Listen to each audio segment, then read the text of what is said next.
Welcome back to know and grow every day और ये है renting versus buying on loan का video part द्वितीय। और इस वीडियो में मैं लूंगा आपके कई सारे सवाल रिगार्डिंग दिस टॉपिक और उसके दूंगा जवाब एंड सॉल्यूशंस एज वेल। सवाल एक जवाब दो। सवाल जवाब। मेरे पिछले वीडियो देखने के बाद, जो कि अगर आपने अब तक नहीं देखा है तो please go ahead and watch it. I card में भी मैं दे दूंगा if you watching this on YouTube, या फिर मैं अपनी डिस्क्रिप्शन में भी डाल दूंगा।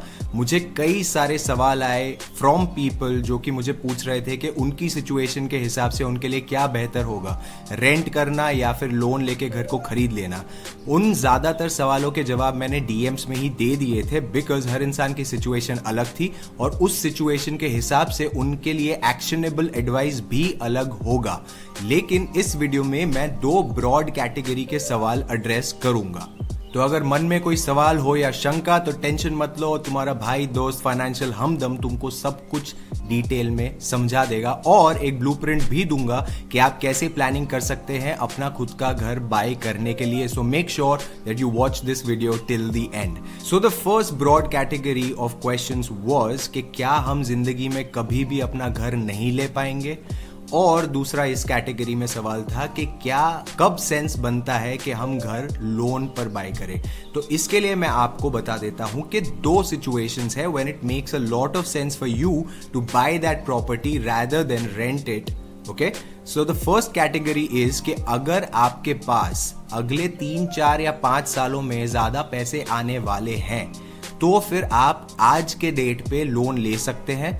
And if you are sure कि अगले 4 से 5 सालों में आप वो पूरा का पूरा लोन चुका देंगे तो फिर it make sense for you कि आप आज के आज ही लोन पे वो प्रॉपर्टी बाय कर सकते हैं। The second category of people is जिनके पास कम से कम आज के डेट में 50% है डाउन पेमेंट करने के लिए। सो फॉर एग्जाम्पल, अगर आपका घर 100 रुपए का है तो आपके पास इस वक्त कम से कम 50 रुपए होने चाहिए, तो it makes much more sense for you to buy it on a loan.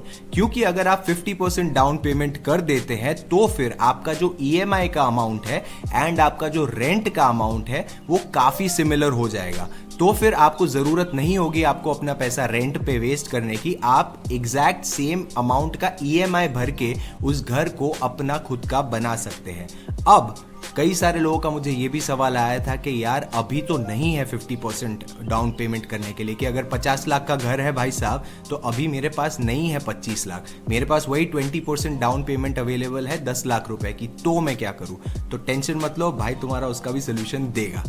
अब अगर आपके पास इस वक्त सिर्फ 10 लाख रुपए है और घर खरीदना आपके लिए एक प्रायोरिटी है तो फिर आपको कम से कम 8 से 10 साल लग जाएंगे आपका पैसा जमा करने के लिए। उसकी ब्लूप्रिंट मैं आपको अभी का अभी दूंगा। सो आपके पास जो 10 लाख रुपए थे जो कि आप डाउन पेमेंट में भरने वाले थे, उसमें से 5 लाख रुपए निकाल के आप साइड में रख दो। ये हो गया आपका इमरजेंसी फंड के अगर इन केस कोई भी इमरजेंसी आती है या आपका जॉब चला जाता है या इनकम कम हो जाती है तो आप इन 5 लाख रुपए में से काफी लंबे टाइम तक अपना रेंट पे कर सकते हैं। दूसरे 5 लाख जो है उन्हें आप इन्वेस्ट करके रख दीजिए और एवरी मंथ आप 15,000 की एसआईपी कीजिए। इससे ये होगा कि 10वें साल में आपके पास टोटल 43 या 44 लाख रुपीस के आसपास का अमाउंट जमा हो जाएगा सिर्फ 10 साल में। और उस वक्त उस 50 लाख के घर की जो वैल्यू होगी वो होगी अप्रोक्सीमेटली 89 to 90 lakhs। तो फिर 10वें साल पे अगर आप देखने जाएं तो आपके पास अप्रोक्सीमेटली 50% डाउन पेमेंट का पैसा जमा हो गया है एंड आप उस 10वें साल पे वो 50% से डाउन पेमेंट कर दीजिए और बाकी का जो है अमाउंट उसे लोन पे ले लीजिए। अगर आप ये करते हैं तो उस टाइम जो रेंट होगा आपकी ईएमआई उसके आसपास ही आके बैठ जाएगी, तो फिर it makes much more sense for you to buy that property on a loan.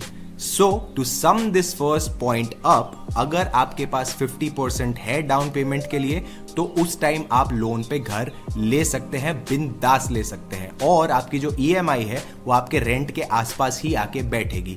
The second point was कि अगर आपको मालूम है कि आप अगर लोन लेंगे तो उसको अगले 4 या 5 सालों में कंप्लीटली चुका देने की ताकत रखते हैं, अगर आपको कोई बड़ी जॉब मिलने वाली है, आपको इनहेरिटेंस मिलने वाला है और any such sort of income that you think you might get in the next 4 to 5 years, तो फिर आप बिंदास प्रॉपर्टी ले सकते हैं लोन पे भी।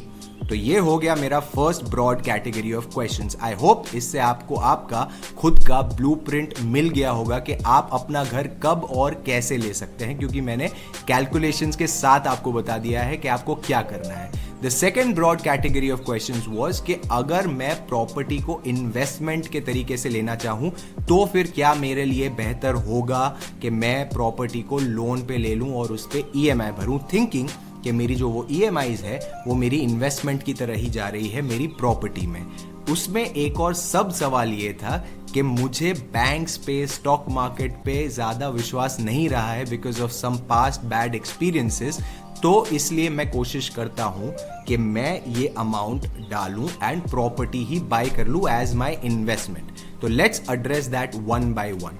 अगर आप इन्वेस्टमेंट पर्पस पे प्रॉपर्टी लेना चाहते हैं तो उसकी 3 ब्रॉड कैटेगरीज हो जाती है। पहली कैटेगरी है कि अगर आप उस इन्वेस्टमेंट में से कैपिटल अप्रिसिएशन देखना चाहते हैं, यानी कि अगर आपने 100 रुपए इन्वेस्ट किए तो आप उससे कोई रेगुलर इनकम एक्सपेक्ट नहीं कर रहे, लेकिन आप एक्सपेक्ट कर रहे हैं कि वो 100 रुपए का 200 रुपए हो जाए by the value of your property increasing.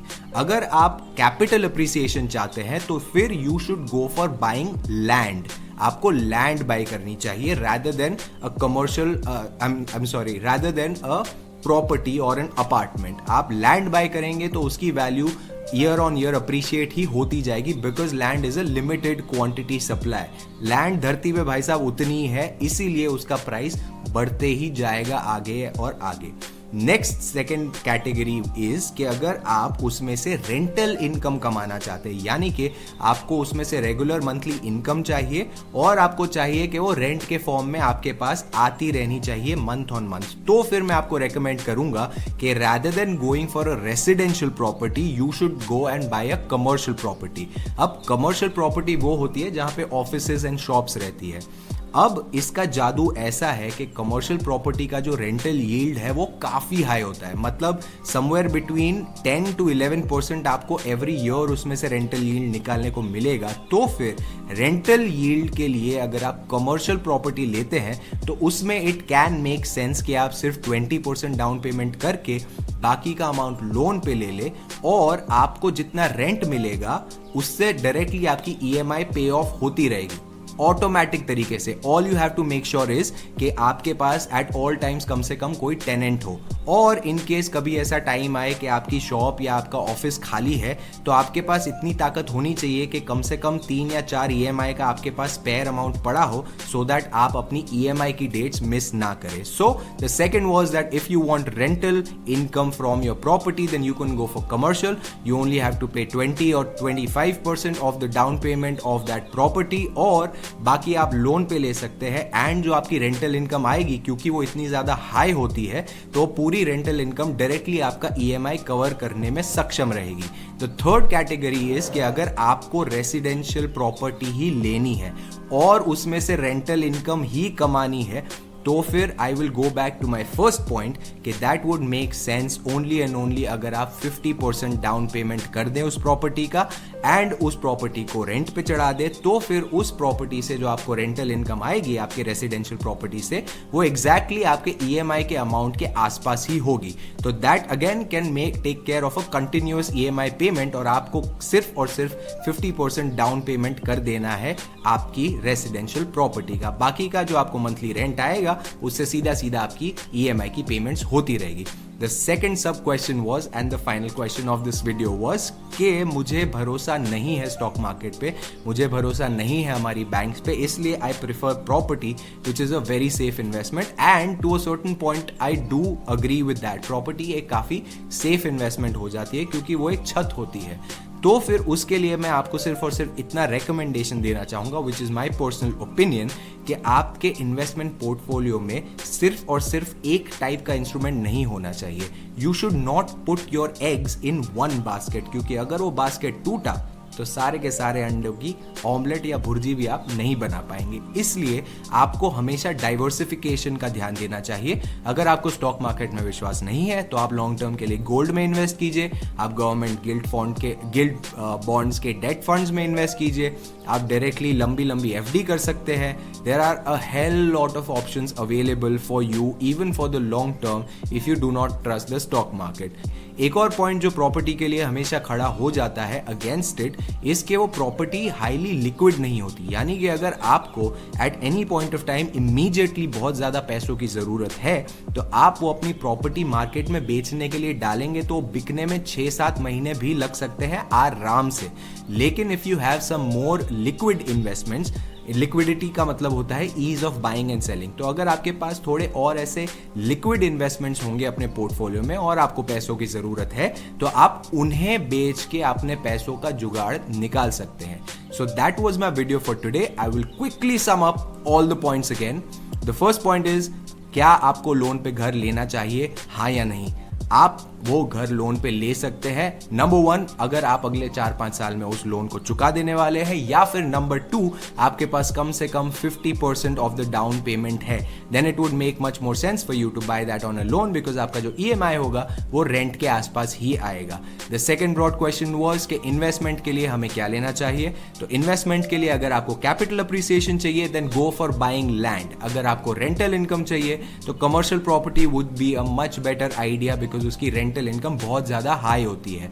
The third point was कि अगर रेसिडेंशियल प्रॉपर्टी से ही अगर आपको रेंटल इनकम चाहिए तो फिर उसके लिए भी getting back to my first point, 50% आपके पास डाउन पेमेंट होनी चाहिए, तो फिर आपका जो रेंटल इनकम है from the residential house will directly keep taking care of your EMIs। So I hope आपको आपके सारे सवालों के जवाब मिल गए। अगर आपके पास और भी सवाल हैं तो please feel free to DM। मेरा इंस्टाग्राम हैंडल आपको पता ही है अगर आप इंस्टाग्राम पे देख रहे हैं तो, अगर यूट्यूब पे देख रहे हैं तो मैं नीचे डिस्क्रिप्शन में डाल दूंगा।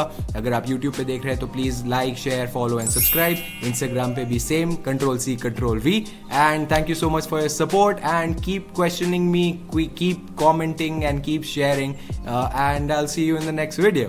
Adios.